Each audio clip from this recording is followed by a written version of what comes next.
చుక్కలే తెచ్చి ఇవ్వనా అందిని మీద నాకున్న ప్రేమ. సో ఎలా అనిపిస్తుంది మేడం ఈ ఫీల్? నా పక్కన నువ్వు ఉంటే చాలురా నాకు రెక్కలు మొలిచేనట్టుంది. ఏ క్లాస్ లో జాయిన్ అయ్యారు సార్ వాళ్ళ స్కూల్లో? 5th నుంచి 10th వరకు సార్ స్కూలే. నేనే ఎందుకు నచ్చాను అని అడిగితే నాకంటూ ఒక్కరైనా లేరుగా నన్నంటుకున్న తారవేనువా. పూజితని అడిగినప్పుడు కూడా వాళ్ళు వెళ్ళి ఊరుకో చేసుకోనంటే తను నాకు చెల్లి. సో మేడం మీ లైఫ్ లో మేడం ఇంతకుముందుకి ప్రాబ్లమ్స్ ఏదైనా ఫేస్ చేశారా? మా పేరెంట్స్ని నేను లాస్ అవ్వడమే నాకు చాలా పెద్ద ప్రాబ్లం అనమాట.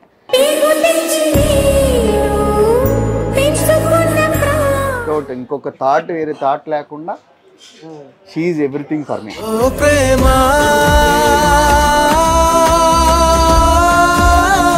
ఇప్పుడు ఇలా ఉన్నానంటే అంత ఈయన నా లైఫ్లో ఉండడం వల్ల.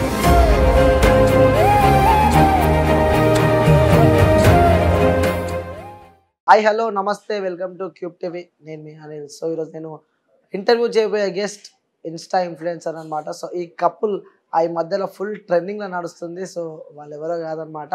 సో పూజిత సురేంద్ర కుమార్. సో అందరికి ఆల్రెడీ అర్థమైపోయినట్టే ఉంది. Brother hi. హాయ్ హాయ్ అండి. నిజంగా చెప్పాలంటే ఫస్ట్ నిజంగా నాకు ఫుల్ జెలస్ ఫీల్ అవుతున్నాం ఇద్దరిని చూస్తుంటే. ఎందుకలా ఎందుకండి? ఇంత క్యూట్ కపుల్ తెలుసా? ఇన్స్టాగ్రామ్లో మీ కామెంట్స్ చదువుతుంటే నిజంగా చెప్తున్నా. సో వరల్డ్ పెట్టేసి పేరు అనమాట అక్కడ, వరల్డ్ క్యూటెస్ట్ కపుల్ అని చెప్పి. అయ్యో thank you so much, thank you అండి. సో ఎలా అనిపిస్తుంది అండి ఆ ఫీల్ ఫస్ట్? అట్లాగేం లేదండి, మాకైతే చాలా హ్యాపీగా ఉన్నాం. మేము ఇంత పాపులర్ అవుతామని చెప్పి అయితే స్టార్ట్ చేయలేదు. మేము ఇంట్రెస్ట్ ఉండి చేద్దామని చెప్పి స్టార్ట్ చేసాము. సో వాళ్ళకి మేము నచ్చి మేము ఇంత ఫేమస్ అవుతున్నందుకు మాకు చాలా హ్యాపీగా ఉందండి. ఫుల్ హ్యాపీగా ఉంది. సో ఫస్ట్ మన ఇంటర్వ్యూ ఒక ప్రపోజ్ తో స్టార్ట్ చేద్దాం బ్రో. ఓకే. సో ఫస్ట్ మీరు ప్రపోజ్ చేస్తారా తను ప్రపోజ్ చేసిందా? ఎక్కడ? బయట రియల్ లైఫ్ లో?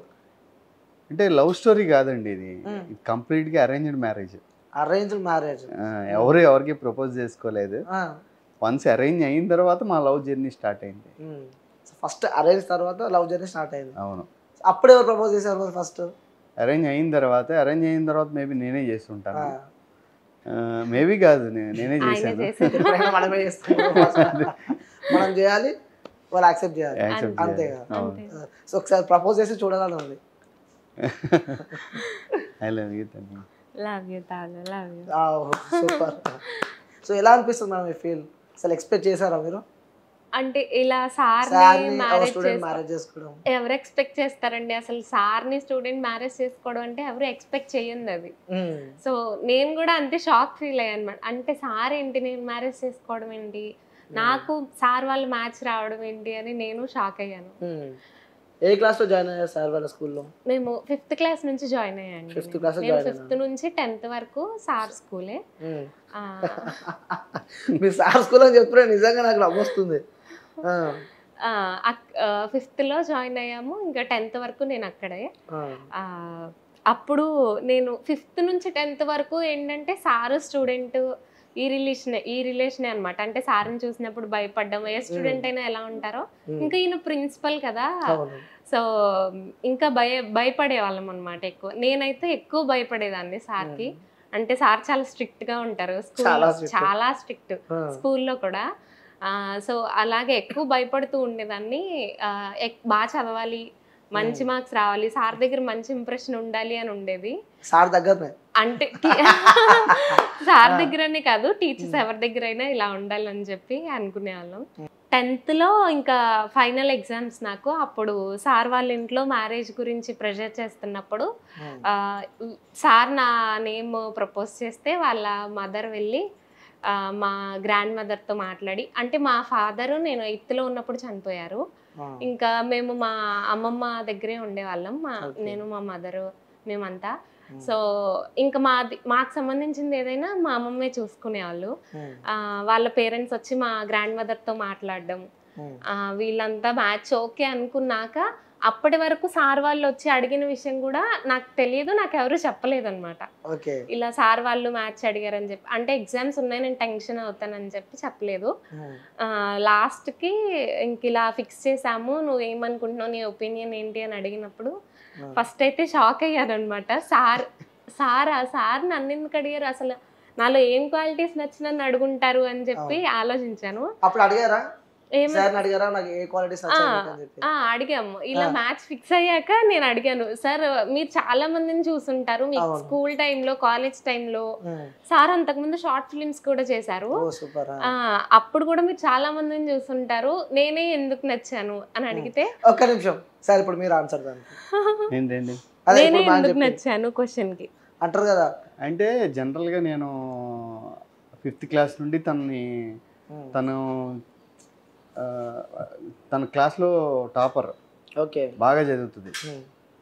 సో 5th క్లాస్ నుండి నేను అబ్జర్వ్ చేసిన దాంట్లో యాక్చువల్గా అది ఎందుకు ఇట్లా జరిగిందనేది పర్టికులర్ రీజన్ నేను ఎక్స్ప్లెయిన్ చేయలేనండి. ఎందుకంటే ఇది పర్టికులర్గా ఇందుకే నేను పూజితని అదే అడగమన్నానని చెప్పి నాకు ఎగ్జాక్ట్ దాని రీజన్ నాకు కూడా తెలియదు. నన్ను నేను చాలాసార్లు క్వశ్చన్ చేసుకున్నా. మేబీ దేవుడు అంటాడు కదా, మనం ఎవరిని పెళ్లి చేసుకోవాలనేది భగవంతుడు నిర్ణయిస్తాడు.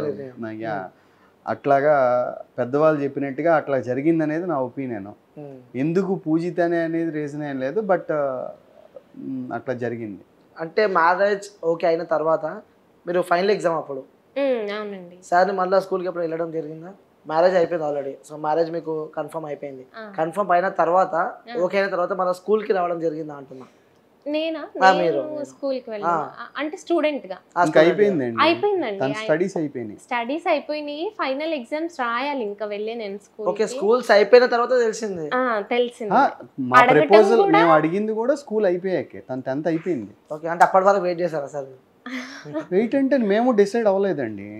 యాక్చువల్గా తనకి 10th అయిపోయిన తర్వాత మ్యారేజ్ చేద్దామని అనుకున్నారు. Because of our family conditions, parents అంటే వాళ్ళ ఫాదర్ లేకపోవడం, ఇలాంటి కొన్ని కండిషన్స్లో తనకి మ్యారేజ్ చేద్దామని ఫిక్స్ అయ్యారు.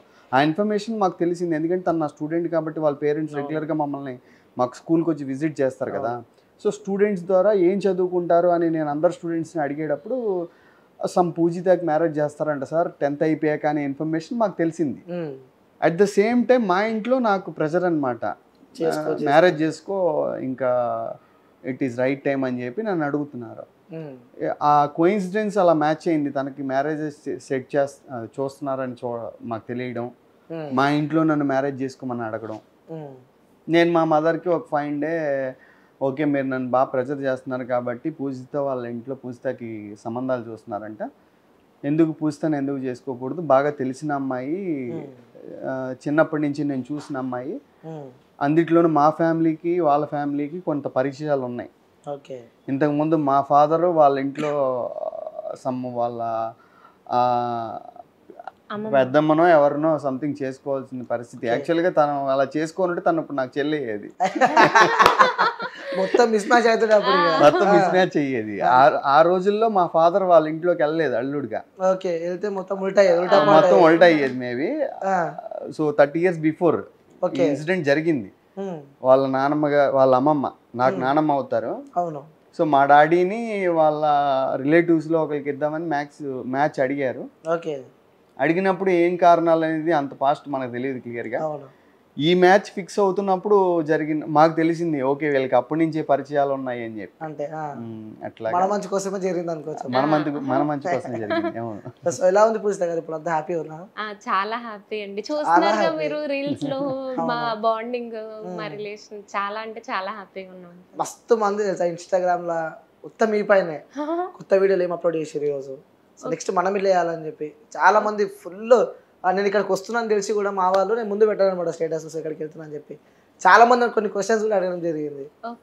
అంటే సార్ ఒక స్టూడెంట్ని కొన్ని పాజిటివ్ వస్తాయి, కొన్ని నెగిటివ్స్ వస్తాయి లైఫ్లో, అంటూ కామన్ అది.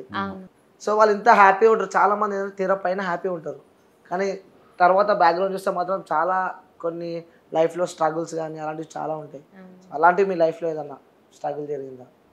అంటే ఏంటంటే ఆఫ్టర్ మ్యారేజా before marriage? Before marriage struggles అంటే ఫైనాన్షియల్గా మేము అంత వెల్ సెటిల్డ్ కాదు.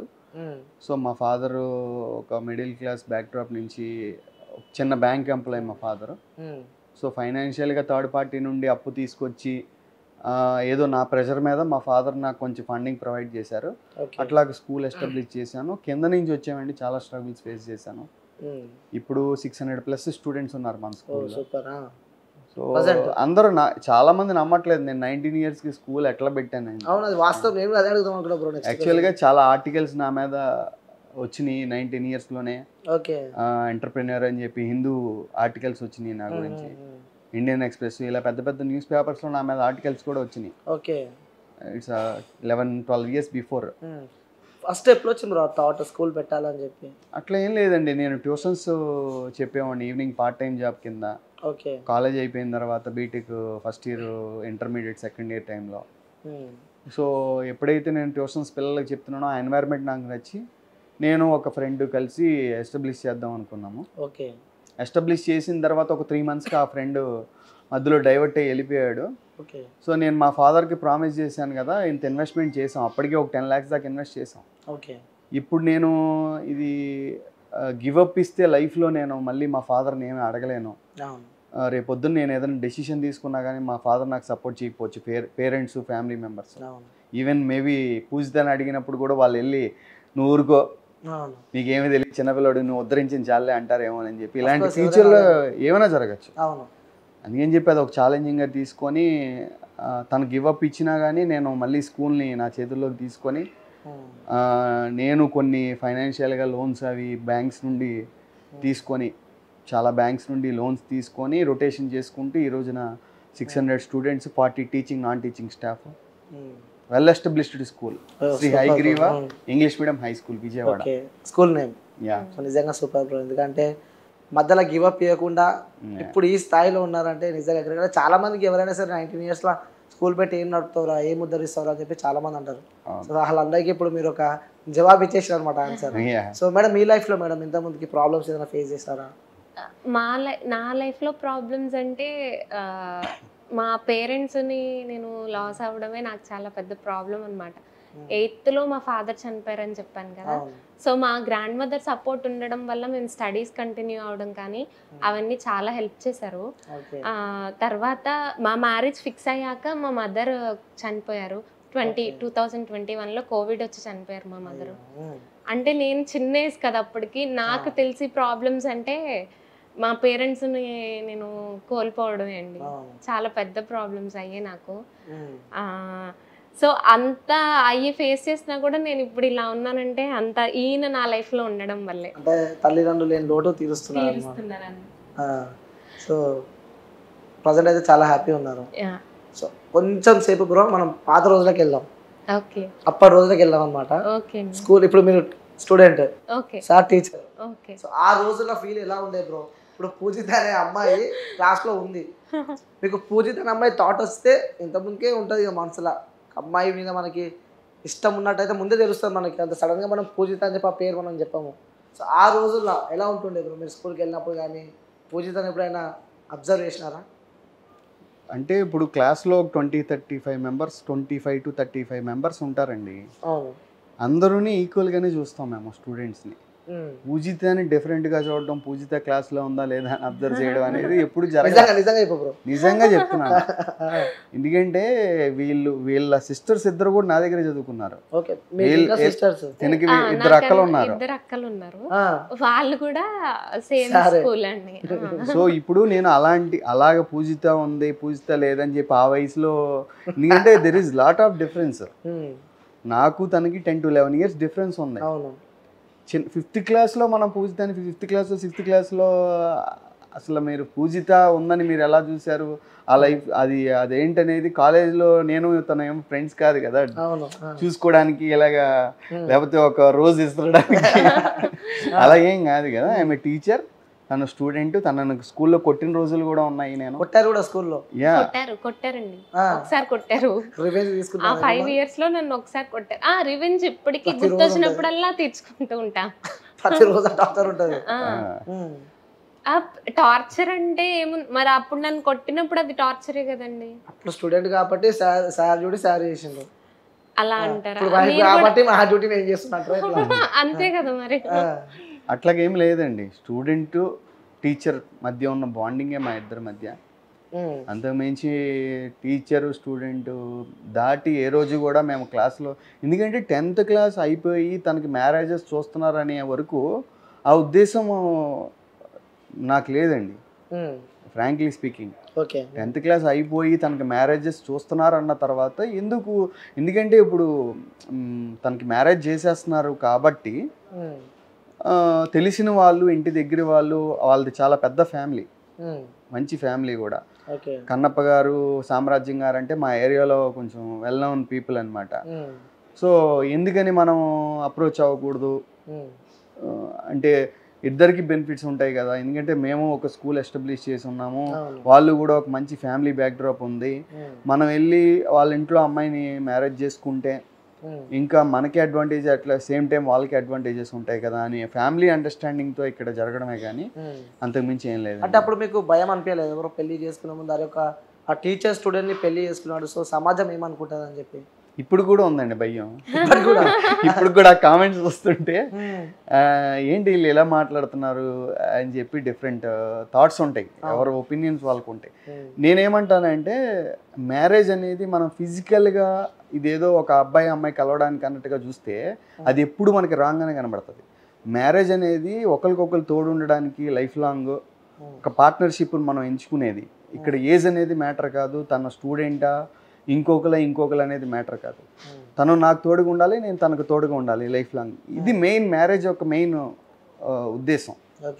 ఇది ఎలా చూస్తున్నారంటే జనరల్గా చాలామంది, అంటే అందరూ కాదు, few people in the society దీన్ని ఏదో ఒక ఫిజికల్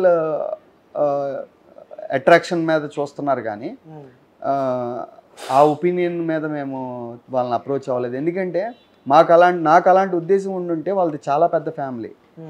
నేనేమంటానంటే వాళ్ళు నాకు ఇవ్వడానికి కూడా ఆలోచించకుండా మేము వెళ్ళిన ఫస్ట్ డేనే నానమ్మ గారు కానీ, వాళ్ళ ఫ్యామిలీ మెంబర్స్, వాళ్ళ అమ్మగారు కానీ, వాళ్ళ పిన్ని గారు కానీ అందరూ యాక్సెప్ట్ చేయడం జరిగింది. ఎవరూ రిజెక్ట్ చేయలేదు. ఫస్ట్ డేనే ఆ సార్ అడిగారు, సార్ మంచి వ్యక్తి, మనం మ్యారేజ్ చేద్దాం తప్పనిసరిగా అని చెప్పి వెంటనే వాళ్ళు యాక్సెప్ట్ చేయడం జరిగిందనమాట. సో అలాంటి వాళ్ళ కోసం మీరు ఏం చెప్దాం అనుకున్నారు? అంటే సార్ ఇప్పుడు స్టూడెంట్ని పెళ్లి చేసుకున్నాడు అంటే ఇంతకుముందుకి ఇంకేం చేసిండో స్కూల్లో ఉన్నప్పుడు, సో ప్రతి ఒక్కరికి ఆ డౌట్ అయితే వస్తుంది. సో అలా ఆలోచించే వాళ్ళ కోసం మీరు చెప్పాలంటే ఏం చెప్తారు? అదేనండి నేను చెప్పేది, మ్యారేజ్ అనేది ఒక ఫిజికల్ అట్రాక్షన్గా చూడద్దు. మ్యారేజ్ అనేది లైఫ్ లాంగ్ పార్ట్నర్ని మనం ఎంచుకునేది, మన లైఫ్ లాంగ్ మనం తోడుగా ఉండడానికి ఒక పార్ట్నర్ని మనం ఎంచుకోవడం. ఎందుకు పూజితనే మరి మీరు ఎంచుకున్నారని సొసైటీ అడుగుతుంది, ఎందుకు స్టూడెంట్ని ఎంచుకున్నారని. నాకు తెలిసిన అమ్మాయి మా ఫ్యామిలీకి దగ్గరగా పరిచయం ఉన్న ఫ్యామిలీ మెంబర్స్ కాబట్టి వాళ్ళు మమ్మల్ని అర్థం చేసుకుంటారు. అలాగే పూజిత కూడా నాకు 5th క్లాస్ నుండి 10th క్లాస్ వరకు తన బిహేవియర్ కానీ, తను నలుగురికి ఇచ్చే రెస్పెక్ట్ కానీ, మేమంటే మా టీచర్స్ అన్నా మేమన్నా చాలా రెస్పెక్టబుల్గా తను బిహేవ్ చేసే పద్ధతి కానీ, తన క్రమశిక్షణ కానీ, చెప్పాను కదా తను క్లాస్లో కూడా టాపర్ అని చెప్పి, ఇవన్నీ క్వాలిటీస్ నాకు నచ్చి.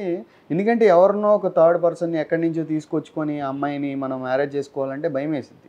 తను మన ఫ్యామిలీలో అందరితో కలవడిగా ఉండగలుగుతా లేదు. సో ఇలాంటివన్నీ ఆలోచించుకుంటే నాకు తను బెస్ట్ అనిపించింది. మా మదర్కి చెప్పాను అడగమని. చెప్పినమ్మడే కథ పెళ్ళి అయిపోయింది? అవ్వలేదండి, చెప్పిన ఎమ్మటే అవ్వలేదు. 2 years after marriage. 2 years after మాకు మ్యారేజ్ ఫిక్స్ అయిన తర్వాత 2 years తర్వాత మాకు మ్యారేజ్ అయింది. ఎందుకు అంత గ్యాప్? ఎందుకు 2 years? ఎందుకంటే తనకి 18 years నిండలేదు మా మ్యారేజ్ ఫిక్స్ అయినప్పటికీ. ఒక 6 months 1 year గ్యాప్ ఉంది. ఓకే, జస్ట్ మ్యారేజ్ ఫిక్స్ అయింది. మ్యారేజ్ ఫిక్స్ అయిన ఇంకొక 6 monthsలో ఒక 1 yearలో తనకి 18 years కంప్లీట్ అవుతాయి. ఓకే, అక్కడ కూడా మేము 18 years కాదు, తనకి 20 years వచ్చిన తర్వాత మ్యారేజ్ చేసుకున్నాం. ఎందుకంటే తనకి ప్రాపర్ ఏజ్ రావాలి. ఇప్పుడు యాక్సెప్ట్ చేసినా కానీ తనకు అర్థం చేసుకునే వయసు రావాలి. ఇవన్నీ ఉద్దేశించి వాళ్ళు చేద్దామన్నా కానీ లేదు ఇది రైట్ టైం కాదండి, కొంచెం మనం టైం తీసుకొని చేద్దామని చెప్పి కొంచెం వాళ్ళ పేరెంట్స్ కూడా అలాగే సపోర్ట్ చేశారు. వాళ్ళ ఫ్యామిలీ మెంబర్స్ కూడా ఓకేనన్నా మీరు చెప్పింది బాగానే ఉంది, సో మనం కొంచెం గ్యాప్ తీసుకునే మ్యారేజ్ చేద్దామని చెప్పి. కాకపోతే ఇక్కడ బ్యాడ్ లక్ ఏంటంటే ఆ గ్యాప్ తీసుకోవడం వల్ల మా అత్తయ్య గారు మా మ్యారేజ్ చూడలేదు, ఎక్స్పైర్ అయిపోయారు. మా అత్తయ్య గారు ఏంటంటే తనకి మ్యారేజ్ చెయ్యాలి, అదొక పెద్ద రెస్పాన్సిబుల్గా. ఎందుకంటే వాళ్ళిద్దరు అక్కలకి మ్యారేజ్ అయిపోయింది, తిన ఒక్కతే ఉంది. తనకి అత్తయ్య గారికి మా మావయ్య గారు లేరు, ఇంకా తిన ఒక్కదాన్ని. ఎందుకంటే చిన్న అంటే తనకి బాగా గారాభం. నేను ఒక్కదాన్ని మంచి ఫ్యామిలీకి ఇచ్చి తను కొంచెం రిలాక్స్ అవుదాం అనుకున్నారు. బట్ బిఫోర్ కరోనా ఎఫెక్ట్ అయ్యి మా అత్తయ్య గారు ఎక్స్పైర్ అయిపోయారు. ఓకే. అది బ్యాడ్ లక్. సో పూజిత గారు ఫస్ట్ ఇలా సార్ సంబంధం వచ్చింది అని చెప్పగానే ఫస్ట్ మీ ఫీల్ ఏంటి? మా మదర్ ఇలా చెప్పారండి, ఇలా సార్ వాళ్ళు మ్యాచెస్ కోసమని వచ్చి అడిగారు అని అంటే ఎవరు ఎవరు అని అన్నా. అంటే ఇలా సార్ వాళ్ళని అడిగారు అని అంటే సార్ నన్ను అడిగారా అని చెప్పంటే అవునమ్మా సారే అని అంటే అదేంటమ్మా ఏమని అడిగారు, ఎవరెవరు వచ్చారు, ఏం మాట్లాడారు, ఇవన్నీ కనుక్కున్నాక ఇంకా చాలా హ్యాపీ ఫీల్ అయ్యాను అనమాట నేనైతే.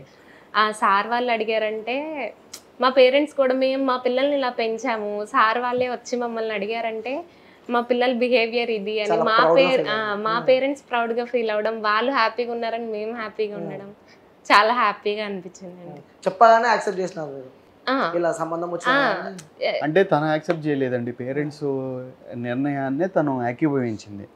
ఎందుకంటే తనకు కూడా ఎటువంటి సార్ అంటే ఇప్పుడు జనరల్గా సార్ని పెళ్లి చేసుకోవాలంటే ఎవరికైనా భయం వేస్తుంది. తన ఫీలింగ్ వాస్తవంగా అయితే అదే నాతో చాలాసార్లు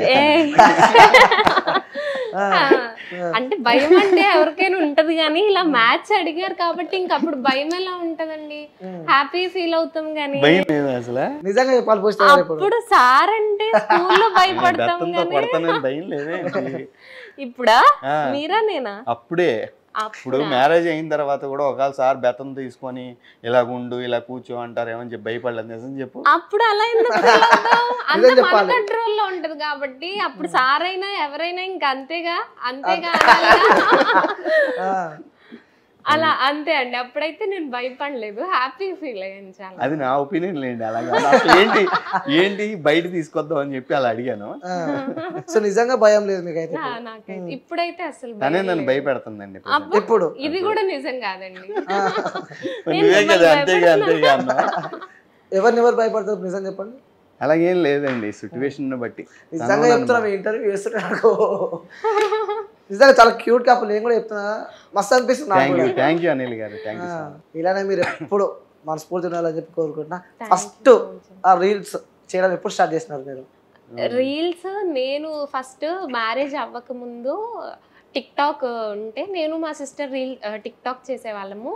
ఫాలోవర్స్ బాగున్నారు, బ్యాన్ అయిపోయింది అప్పటి నుంచి. అప్పుడు సార్ చేసేవాళ్ళు కాదు కానీ నేను మా సిస్టర్ చేసేవాళ్ళము.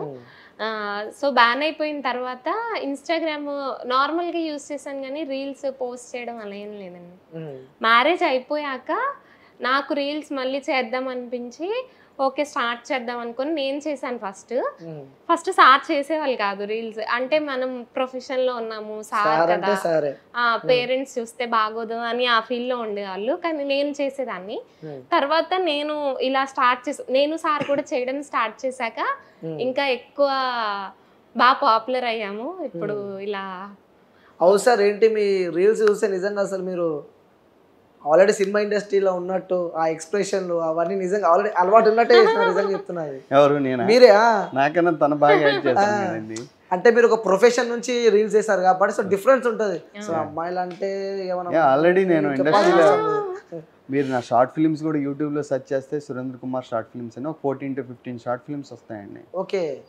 నేను బీటెక్ ఇంకా స్కూల్ కన్నా బిఫోరే షార్ట్ ఫిల్మ్స్ స్టార్ట్ చేశాను.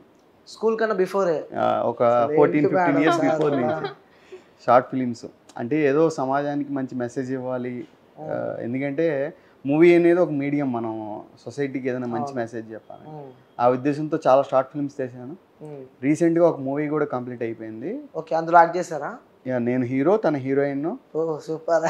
దానికి ఆ మూవీకి మళ్ళీ నేనే డైరెక్టర్. మూవీయా షార్ట్ ఫిల్మ్? మూవీ అండి. మూవీ.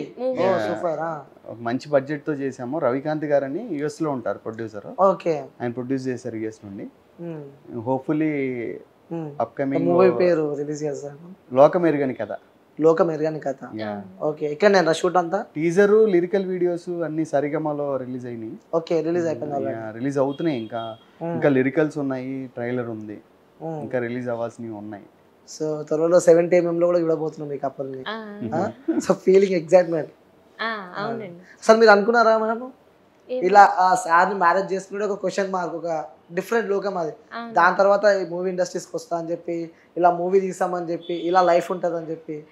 ఇంకొకటి ఏంటంటే నేను 6th, 7th ఉన్నప్పుడు సార్ నాతో ఒక షార్ట్ ఫిల్మ్ తీశారు. అప్పుడే సార్ నిజంగా చెప్పండి సార్, అప్పుడు లవ్ ఉండడం లేదా తనపై? లేదండి, నిజంగా చెప్పండి. లేదు. ఎందుకంటే తను చిన్నప్పటి నుంచి మల్టీ టాలెంటెడ్. ఓకే, మంచి సెట్ అయింది. సో వాళ్ళ క్లాస్లో తిను అన్ని డాన్స్ వేయడం కానీ ఎక్స్ప్రెషన్స్ కానీ ఇవన్నీ తను చైల్డ్ ఆర్టిస్ట్గా ఆల్రెడీ ఒక 2 ఫిలిమ్స్ కూడా చేసింది. ఓకే, ఆ పర్స్పెక్టివ్లో నేను తను చూస్ చేసుకున్నాను. తను నా షార్ట్ ఫిలింలో స్టూడెంట్, నేను మాస్టర్ని. అందులో కూడా నేను స్టూడెంట్. ఇదేదో నేను హీరో తన హీరోయిన్ అప్పుడు చేయలేదు మేము. మైండ్తోనే చేసి మొత్తం. చాలా ఆలోచిస్తారు కదా సార్ మీరు, ముందు చూపు చాలా ఉంటట్టుంది మీకు. నెక్స్ట్ ఏం చేయబోతా, నెక్స్ట్ ఏంటి ఫ్యూచర్ సెట్ ఏంటి అని చెప్పి చాలా ఆలోచిస్తారు మీరు. మేబీ చాలా బురదిప్పుతున్నావు. నిజంగానే చాలా ముందు చూపు అనమాట. ఆల్రెడీ సార్ ఫ్యూచర్ చెప్పేస్తాడు మీకు, ఇలా ఉండాలి అలా ఉండాలి మనం, అది ప్రతి ఒక్కరు ఉంటుంది సార్. నాకు కూడా ఉంటుంది, పెద్ద యాంకర్ నాకు కూడా మస్తు ఉంటాయి అట్లా. అంటే చాలా వరకు ఏంటంటే మనం చాలా మంది ఏమనుకుంటామంటే అనుకుని ఇలా అవుదాం అనుకుంటాము, కొన్ని సిచ్యువేషన్స్ వల్ల ఆగిపోతాం కూడా. కానీ సార్ అది ఏ సిచ్యువేషన్ అయినా దాన్ని ఫేస్ చేసి ఆయన అనుకున్న దాన్ని కన్ఫర్మ్ గా అది సాధిస్తారనమాట. అందుకే సార్ అయ్యారు. మేడం కోసం సాంగ్ డెడికేట్ చేయమంటే ఏ సాంగ్ పాడుతుంది? జామురా తిరి జాబిలమ్మ జోల పాడన అలా, నా ఫేవరెట్ సాంగ్ అండి అది. తను చూసినప్పుడల్లా నాకు ఆ సాంగే గుర్తొస్తుంది.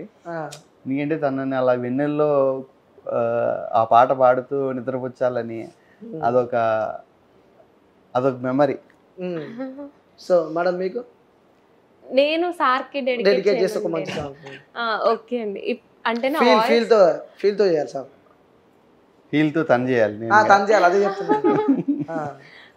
ఉంటాలే నీ వెంటే ఉంటాలే, నేడు రేపు ఏనాడో నీ జంటై ఉంటాలే, ఏనాడో రాసుండేలే కనుకే నీ తోడయ్యాలే, ఈ జన్మకు నాకు ఇంకేం కావాలి. మమ్మల్ని ఇద్దరిని సింగర్స్ కూడా చేద్దామని డిసైడ్ అయ్యారండి మీరు?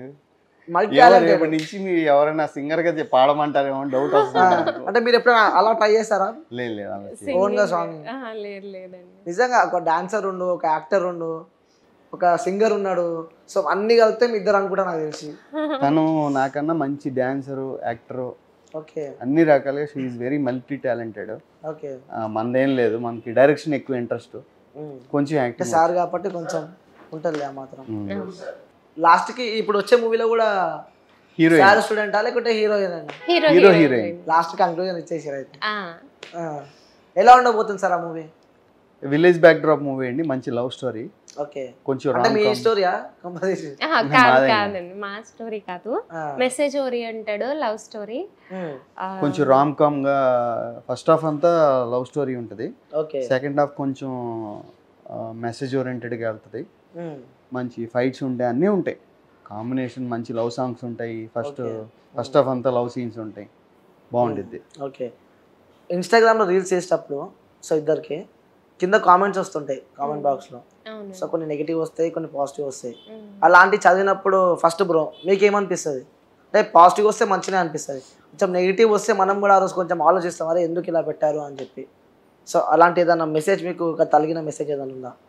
అంటే అలాంటి మెసేజెస్ చూసినప్పుడు ఫస్ట్ జనరల్గా ఎవరికైనా బాధ అనిపిస్తుంది అండి, అంటే ఒక్క సెకండ్ బాధ అనిపిస్తుంది. బట్ ఇమీడియట్గా మనం ఓవర్కమ్ చేయాలి, దాన్ని పట్టించుకోకపోవడమో దాన్ని డిలీట్ చేయడమో ఏదో ఒకటి చేస్తాం.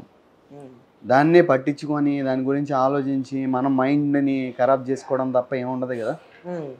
సో ఇద్దరం కూడా వితిన్ మిల్లీ సెకండ్స్లోనే అసలు ఆ మెసేజ్ ఉందని కూడా మేము మర్చిపోతాం, వాటిని పట్టించుకోము. పాజిటివ్ ఉన్నవి ఎంకరేజింగ్గా తీసుకొని ముందుకెళ్తాము, నెగిటివ్ ఉన్నవి పట్టించుకోకుండా ఉంటాం ఎక్కువ.